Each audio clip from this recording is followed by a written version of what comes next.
What's up, overlanders and overglampers? Something is here today that is giant, and I am super excited about. Sorry, I was trying to make my wife laugh. She's hard-boiling eggs in the background.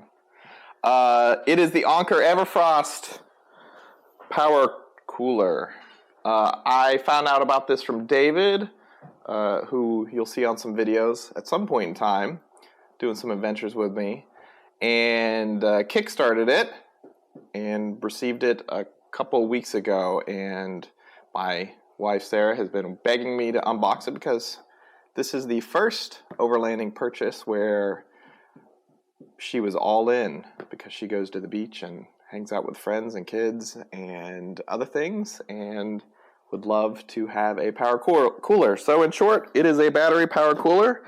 It's Anker's first foray into this. I think there's a few others. I think one of the battery manufacturers just came out with one, and maybe a few other people. There are 3 versions. There is a 30-liter, a 40-liter, and a 50 or 53-liter. I wanted the 50 because the 50 actually can do dual zone. You can set up half of it as a freezer and half of it, easy for me to say, as a refrigerator. Unfortunately, when I got to the Kickstarter, all the 50s were out, unless you bought them with a solar panel. I did not need the solar panel because I will have full panels on the top of the truck, so no need for a portable, deployable solar panel. So I got the 40, and like I said, really excited and looking forward to it. So heart of it, big thing is it has a detachable battery. So you can take it out, use it for other things, use it to charge your phone, things like that. 1 second. Hey, can you stop rolling that around, please? Thank you. You can detach it and use it to charge other things, or go charge it elsewhere. It is chargeable via a cigarette lighter outlet from a car, a USB power, or it's solar input. It does 100 watt of solar input to keep it going.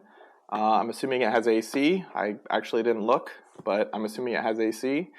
One of the big benefits of it is you don't have to put ice in it, so you're not losing all that space for ice. So I'm hoping this box is so big, I don't know how much styrofoam's in here, that, I'm hoping the 40-liter is plenty of space for a week-long overlanding adventure, or pretty close to it. Something where not making constant trips to a grocery store. It has an app. I have no idea what the app will do other than turn it on or off. I guess maybe set temperature and tell you what the temperature is. I think it cools down in about half an hour once you plug it in. I did receive an email from Anker shortly after receiving it with some advice, so my guess is this was based on some tech support calls they had received after people got their initial orders.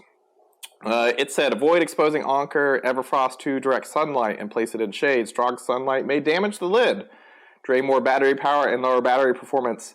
That's interesting because when they released, they talked about how they could stay cool for 40 or 42 hours at some specific higher summertime temperature. They did not mention the sunlight. So they are here in this article, don't put it in the sunlight. The lid part's interesting. I get the battery, but the lid part's interesting. Fully charge the battery before storing the cooler. If the cooler hasn't been used for a long time, don't forget to fully charge it every 3 months. So they want you to maintain the battery. I am opening it today so it can be used tomorrow and we can fully charge it. After each use, dump out the internal water before storing it. This keeps germs from accumulating. Okay, well, if people aren't cleaning out their coolers, I don't know what to tell those people, because no matter what kind of cooler it is, it should be cleaned out. Store the cooler in a dry and shady place. Same thing.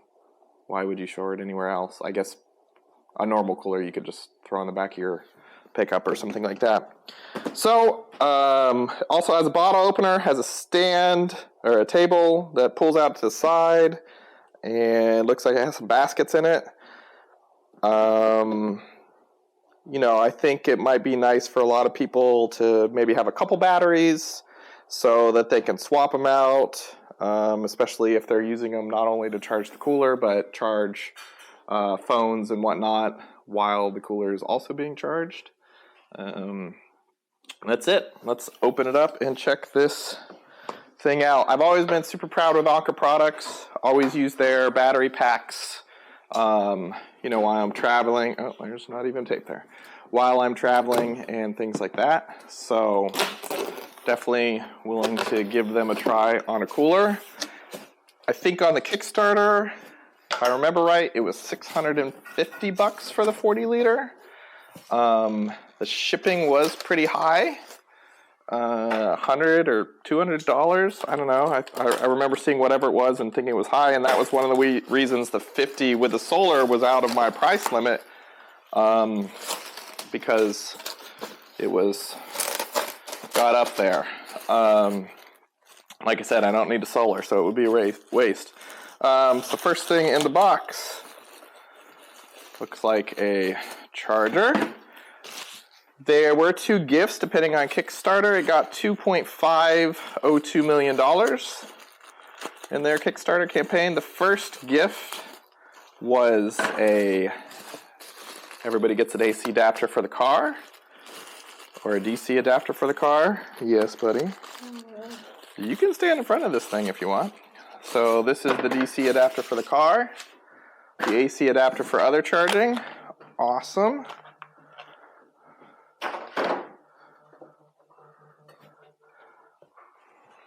I'm going to pause real quick to move this down and then just bring the cooler up. I will be right back.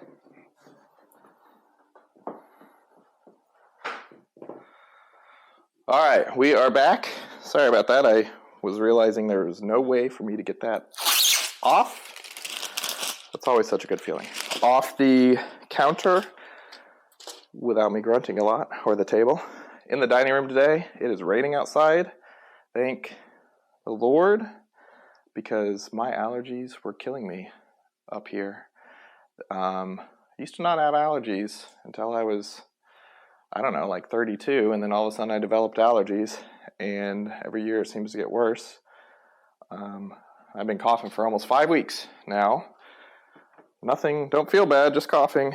So, yeah, looks like it's, I can't tell in this light. I know there was a green one. Yeah, it looks like it's got like a forest green color. Got a table off to the side. Pretty cool. How do we open this thing? Right there. The lid does lock, so that's nice. Got a manual. Like I said, you got baskets. Okay, so this is something interesting. See if I can tip this up here. So it's got, oh, now I'm hitting the lamp. So it's got this basket. If I take it out, you can actually see it. And this is in the shape of the cooler. It's actually really deep right here, and then not at all right here. I'm guessing because that's where the cooling apparatus or electronics or something is. A little separator for the basket. That's nice. Looks like there's a light or something on the side. Bottle opener. Always convenient to not be searching for one. Panel on the side. Battery pack comes out. Normal battery weight, nothing special there. We haven't created new science yet. I wonder why they put this panel here. I guess just so the battery doesn't pop out. Oh, that's interesting. So it looks like the battery, USB, says it has IQ for quick charging or whatever. Button to see the charge, has no charge. And then it uses, these are, I'm familiar with these from like RC cars, XT90s or XC60s. I think those are 60s because they're smaller, 90s would be bigger. So if you use RC cars, that's the kind of connector that's here. It is on the other end of this. This power cable is 3 parts. also interesting. You plug in the connector with the XT60. Haha, I was right. And then you pick either the car charger. Oh, that's why it's 3 parts. The AC goes here. If you want to go to car charger, you take off the end with the XT60 and you plug it on the car charger. Now I understand. You do not need the brick when charging it, obviously, because the battery is DC, so you need no transformer. So I think I'm gonna just take the battery off, leave it off, and charge it while it's out. We will give it a go, leave everything right here, and come back and check out their app and what it does. Thanks. Be back in a bit. All right, and we are back with the Anker EverFrost. Battery's charged, turned on the unit, set it to 32 degrees Fahrenheit, and let it run. It took roughly 35 minutes to get to temp. Now, when I say that, temp, it actually turned off the motor at 28 degrees Fahrenheit, not 32, the set temp, per the app and what it says the cooler is. I heard the motor turn off because you can hear it running. And the temp further went down to 26 degrees after the motor turned off. So another couple degrees. So I imagine, they don't probably want the thing turning off and on and off and on if you open the lid. So they probably add a few extra degrees, kind of like your AC unit does. I believe it goes a little past where you actually set it to. So all in all, pretty good. There was one other setting I noticed. There's a voltage protection setting, high, medium, low. And low basically means it operates at a lower operating voltage. It's like 10 or 11 volts. And lower startup voltage as to not hurt whatever it's plugged into. And the medium high will run at a higher voltage and higher higher operating voltage and startup voltage, So pretty quick. It's inside. Our house is set to around 70 degrees. When I turned the unit on, it said it was 65 in there. Don't know why that is. You'd think it'd be the ambient temperature of the house. It was outside in the garage. No, it wasn't outside in the garage. It was in my living room. So don't know what that's about. I do have a food safe temperature in one of my fridges. One of those little, old school silver dial things you hang in there just to make sure the temp on the fridge is accurate. So I'll drop that in here, see if it's accurate. Actually went down another degree, 25 degrees, It used about 6% of the battery to do that. When it was doing that, it was running from anywhere from 20 to 31, 32 watts. There's a little battery output indicator on it, and it's definitely cold in there. When I open it up, it is a nice temperature, and those were lights on the side like I thought. I don't think I need to pull the car cable. So all in all, pretty cool. I'll see how it actually operates tomorrow when my wife runs it at the beach. So thanks for joining. Hopefully you get a chance to order one of these or one of the other brands that's coming out, and have a good experience with them, and makes your power requirements easier at the camp. Talk to you guys later.